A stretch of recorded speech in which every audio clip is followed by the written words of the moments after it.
Saya mau tanya tentang ruqyah. Saya sudah ngikuti ruqyah 4 kali, tapi sampai sekarang belum bisa keluar juga jinnya.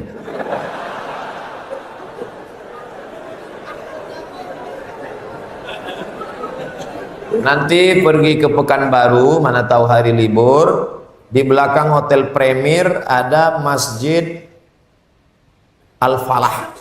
Ini nomornya, catat. Mana tahu ke Pekanbaru. Mungkin sama Ustadz ini jin itu tak takut, yang ini dia takut. Catat nomornya.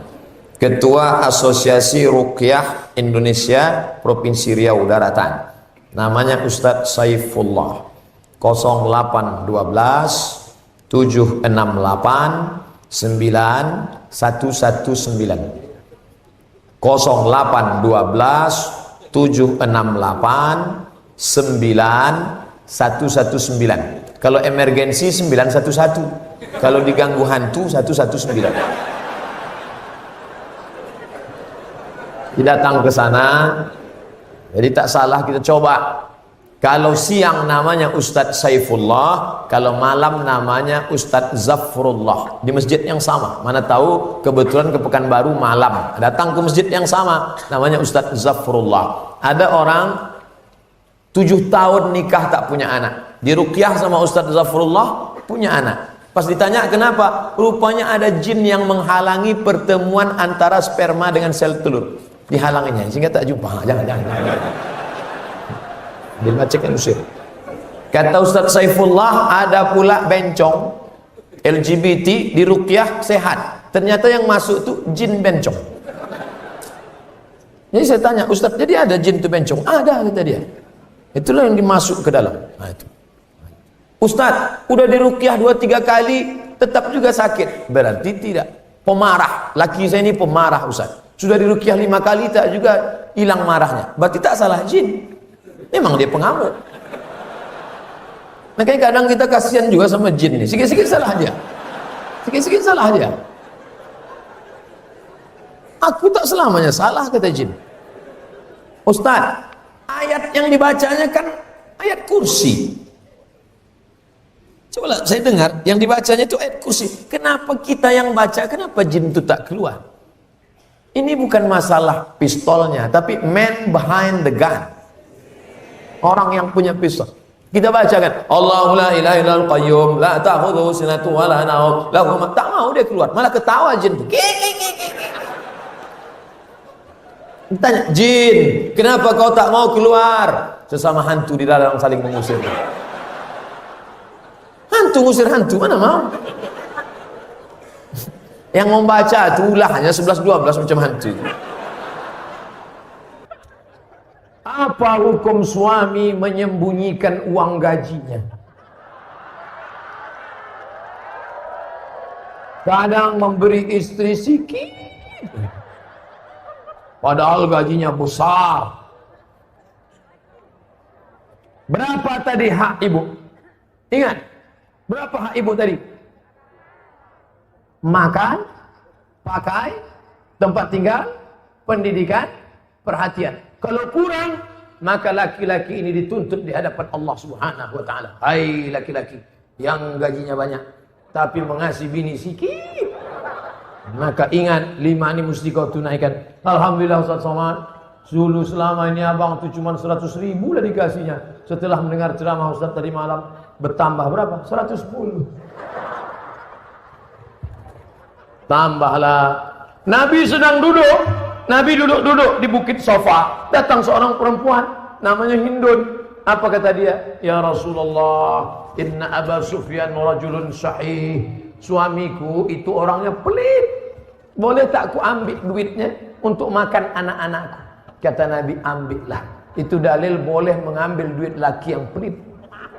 Tapi kalau kurang, kalau udah cukup jangan ambil lagi. Saya tak tanggung jawab.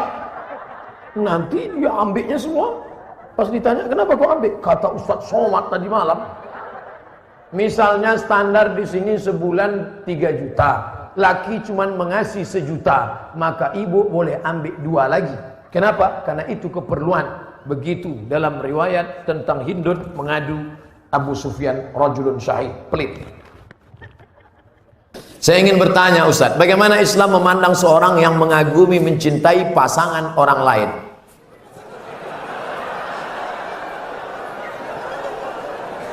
Bagaimana pula jika orang itu memiliki perasaan yang sama dengan kita?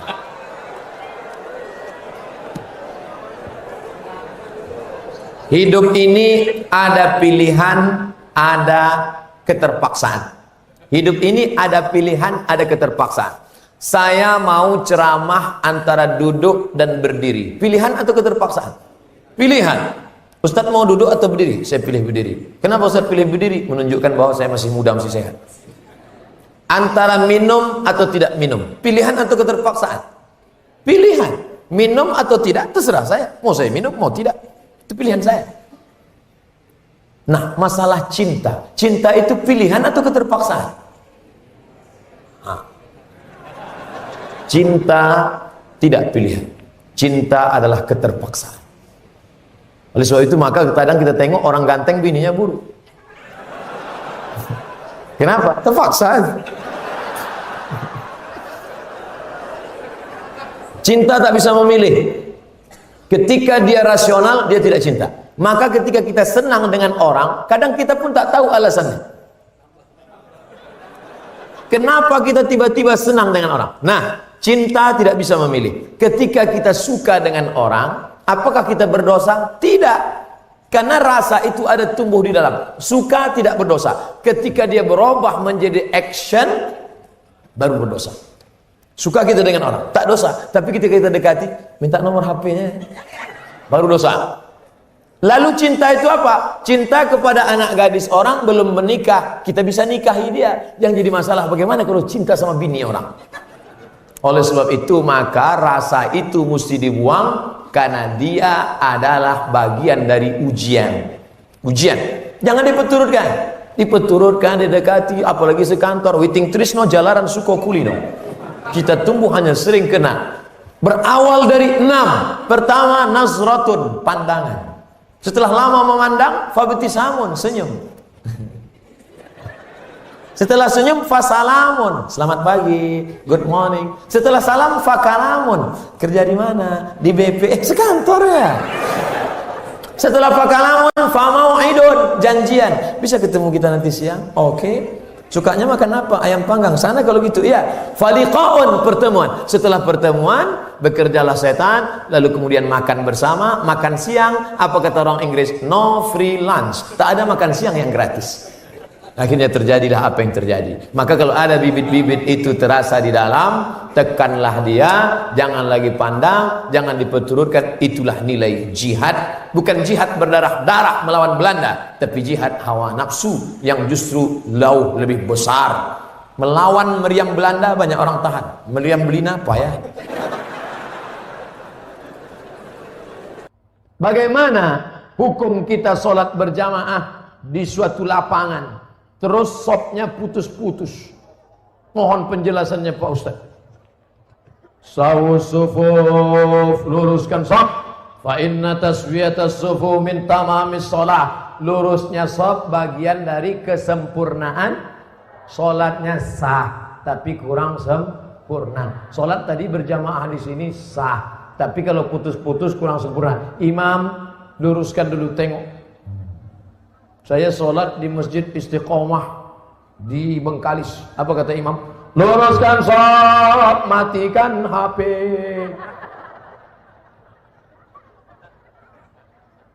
Ada pula di masjid lain, luruskan sholat, angkat kaki celana. Ada pula di masjid di Dumai lain lagi, luruskan sholat, simpan batu cincin. Saya tanya, Pak Imam, kenapa lain ini? Iya Pak Ustaz, batu cincin ini buat orang tak khusyuk. Waktu tasyahud tengok, sungai darah ini. Tapi tiga-tiganya sepakat bahwa luruskan sop. Cara meluruskan sop itu Pak Ustaz, ujung kaki di ujung tumit, ujung kaki di ujung sop. Kiblatnya ke sana. Ini ujung sajadah, tumit. Nah, tumitnya yang rata. Takut pula terlentang. Tumit. Jadi yang rata itu tumitnya. Adapun ujung kakinya ya tergantung kaki masing-masing, kan? Kalau kakinya panjang, panjang. Kalau pendek, pendek. Mangkibun bimangkibin. Bahu rapat dengan bahu. Bahu bersentuh dengan bahu. Bersentuh dengan bahu. Saya kalau bahu saya disentuh orang, saya tak. Cuman kalau kaki kadang disentuh, geli kita. Nah, jadi kalau ada kawan, kita senggol kakinya sekali, dia geser, jangan disenggol lagi. Nanti asik ngurus kaki. Saya khawatirnya dia preman baru tobat. Begitu kita dipijakkannya, gitu. Bertinju kita di masjid. Kalau sampai kita bertinju di masjid, nanti yang ketawa yang tak ke masjid. Kenapa orang itu bertinju di masjid? Gara-gara kaki. Untung kita tak ke masjid. Allah pak balak 6. Nah, jadi bahu rapat dengan bahu, kaki rapat-rapat sedikit lah. Kalau dia risau atau setempel. Setelah itu barulah imam angkat takbiratul ihram. Allahu Akbar. Bagaimana hukum suntik rubella yang belum sertifikasi halal MUI? Sampai sekarang Majelis Ulama Indonesia tidak mengeluarkan sertifikat halal sampai hari ini. Itu yang disampaikan oleh Sekjen MUI, Wakasekjen MUI, Kiai Haji Dr. Kiai Tengku Zulkarnain. Oleh sebab itu kalau ada yang memakai itu alasannya karena darurat. Karena kata dia kalau tidak disuntikkan ini anaknya sakit cacat, mati. Kita kalau dipilih antara dua, mati atau makan babi, pilih mana? Makan babi, tak boleh pilih mati. Masuk ke dalam hutan, pilihan cuma dua, mati sama makan babi. Kau pilih mati atau makan babi? Aku mati aja lah, tak boleh. Mesti makan babi. Ambil kecap, colek-colek babi itu.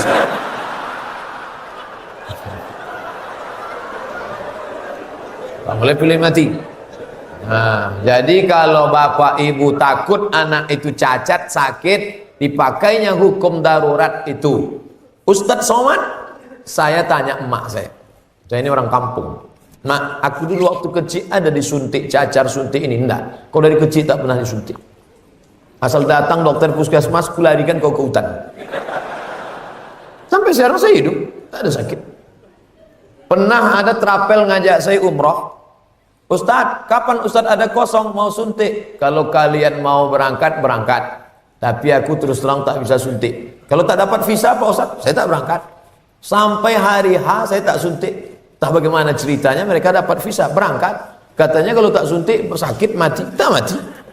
Tapi ini tak bisa jadi hukum. Saya tak mati, yang mendoakan saya banyak. Nah, sebanyak ini mendoakan. Mana ngumpan kuman-kuman virus-virus? Pak Ustaz, berdosa tak kita memarahi ibu? Alasannya ibu keluar rumah tak menggunakan hijab. Oh, tak boleh nak. Mentang-mentang kau sudah pengajian, lalu kau panggil emakmu, mak sini sebentar. Assalamualaikum warahmatullah. Neraka jahanam. Bukan gitu caranya.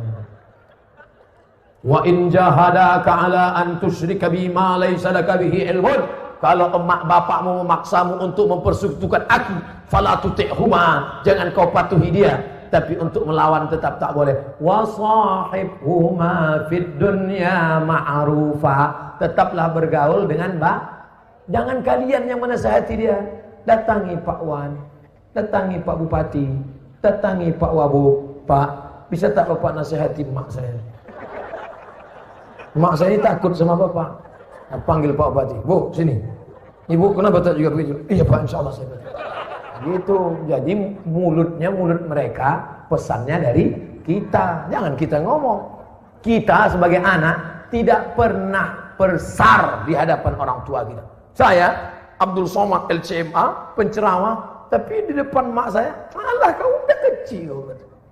Ibu tak pernah melihat anaknya itu besar. Anak itu tetaplah anak kecil yang dulu dia gendong-gendong. Maka pakai lidah orang lain. Cari tokoh-tokoh adat, tokoh lembaga adat Melayu, nenek mama, tokoh masyarakat. Datuk, bisa tak Datuk nasihati? Nenek, bisa tak nasihati emak saya belum berjilbab? Aku pun tak berjilbab juga.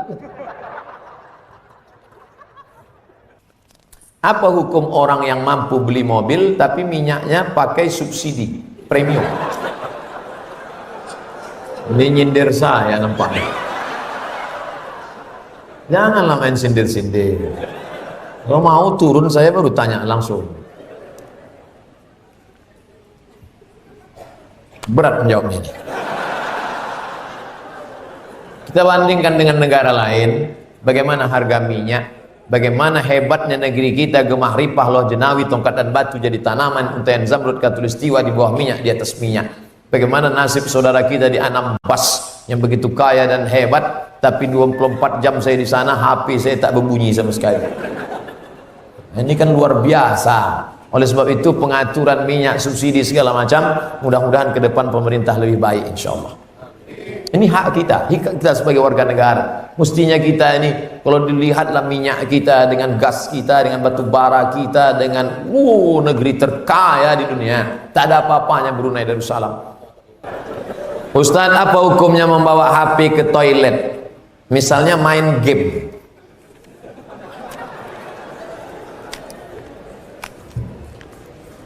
Ada orang buang air besar sambil main game. La ilaha illallah Muhammadur Rasulullah. Fokus sajalah di satu pekerjaan. Tak usah lain-lain. Pak Ustadz, saya mau nanya, apakah orang yang bertato itu tidak diterima sholatnya?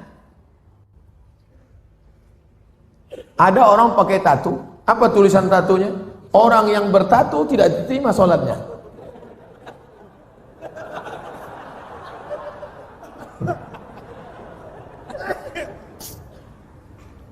Tato adalah kahal.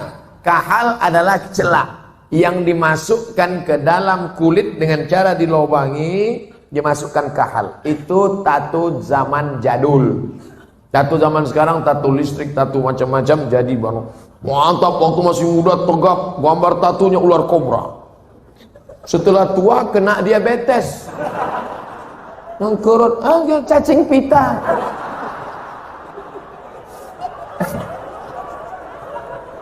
Sebelah kanan gambar burung gagak yang sedang ingin terbang menangkap serigala. Tiba-tiba karena sudah tua, kurus, keriput, gambar burung puyuh. Dulu preman tengik, sekarang tobat. Nah, apakah setelah tobat dia perlu menyetrika tatunya? Tobat, sekarang ada cacing pita, mau disetrika lurus. Maka saudara-saudaraku yang sudah bertato tidak perlu menyetrika tatonya, wuduknya sah, air wuduknya masuk, sudah dikaji oleh para ulama, tidak perlu membuang tatonya. Hanya saja kalian yang dulu mantan-mantan petato perlu membuat komunitas tato tobat, KTT. Disangka orang konferensi tingkat tinggi. Ternyata komunitas tato tobat. Yang nggak punya tato nggak boleh masuk. Ada yang tatonya seperti Yakuza, ada bertato semua, ada sebelah mukanya tato semua isi. Tiba-tiba ada satu pesertanya nggak punya tato. Loh, sampai nggak ada tato kok bisa ikut? Ternyata tatonya cuma satu tai lalat. Dulu pengen jadi Rano Karno, nggak jadi. Dulu sama-sama dulu kan ada anak-anak muda ingin jadi Rano Karno, disuntik, ambil jarum, tusuk, kasih spidol. Ustaz kok tahu? Saya dulu nyoba juga. Nggak jadi. Nah, bagi yang belum punya tato jangan buat tato. 5. La'anallahul wasimat, Allah melaknat yang tukang buat tato. Wal mutasimat, minta buatkan tato. Wal mutanammisat, yang mencabut. Ini alis atau bulu mata? Alis, mencabut alis. Ini jangan dicabut. Ini mau nikah, wah cabut, nggak mempan cabut dicukur, hilang. Tukang buat tato, minta buatkan tato, mencabut bulu mata, alis mata. Wal mutafallijat, mengotak-atik gigi sudah bagus diotak-atik, kecuali giginya memang nggak wajar. Setiap melihat dia senyum pingsan 3 orang. Hai, pingsan. Itu boleh pakai kawat. Dulu seingat saja kawat itu kan untuk pagar. Sekarang gigi pakai kawat. Hari Senin ungu, hari Selasa merah, hari Rabu pink. Setiap ketemu, itu nggak boleh. Mubazir, sakit. Pokoknya merubah yang nggak wajar jadi wajar, boleh. Merubah yang nggak normal jadi normal, boleh. Tapi yang sudah normal jadi abnormal, nggak boleh. Nah, oleh sebab itu yang bertato, kalau ada imam kita bertato, nggak usah dipermasalahkan. Nanti selesai sholat, ini sholat kita sah nggak ya? Nampaknya nggak. Pokoknya baik-baik semua. Kalau orang tua saya sebelum meninggal berwasiat kepada saya untuk pergi haji, apakah saya harus memenuhi wasiat itu? Apa tidak? Sedangkan saya belum naik haji. Bagaimana balasan? Dia wasiat aja gini. Duh, iki ono uang 50 juta. Nanti kalau saya meninggal, kamu harus menghajikan saya. Anak ini bolehkah menghajikan bapaknya? Boleh, dengan syarat dia haji dulu. Namanya badal haji. Nah, boleh nggak dia pakai uang ini untuk berangkat haji dia? Nggak boleh. Karena uang ini untuk menghajikan bapaknya. Oh, rupanya mikrofon ini nggak boleh kuat-kuat. Karena bapak ini menghajikan. Maka dia nggak boleh menghajikan. Jadi dia harus haji dulu. Baru dia bisa menghajikan bapaknya. Dalilnya mana? Labbaik Allahumma syukruma. Labbaik Allahumma syukruma. Aku menghajikan syukruma. Aku menghajikan syukruma. Sampean kenes dulu. Come here for a moment. Sini sebentar. Kamu tadi menghajikan siapa? Menghajikan Subruma. Subruma itu siapa? Sedulurku. Aku menghajikan Subruma. Sampean wis haji apa ora? Urung. Haji dulu dirimu, baru hajikan orang lain. Nah, kebetulan nanti anaknya dapat uang. Dia berangkat haji, bawa uang almarhum yang 50 juta tadi. Kebetulan nanti di Makkah ketemu mahasiswa dari Semarang, anak KSW, kekeluargaan Wali Songo. Di Mesir, kalau anak Jawa Tengah itu nama persatuannya KSW, kekeluargaan mahasiswa Wali Songo. Kalau kami anak Riau namanya KSMR, kelompok studi mahasiswa Riau. Ustaz kok tahu? Kami dulu tetangga di Kairo. Kami di atas anak Riau, di bawah anak KSW, kawan akrab.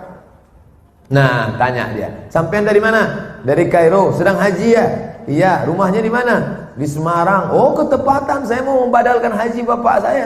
Lihat dulu mana KTP-nya, betulkah belajar dari Al-Azhar? Jangan sampai ngaku-ngaku bohong. Lalu kemudian serahkan, ini badal haji untuk bapak saya. Maka hajinya sah.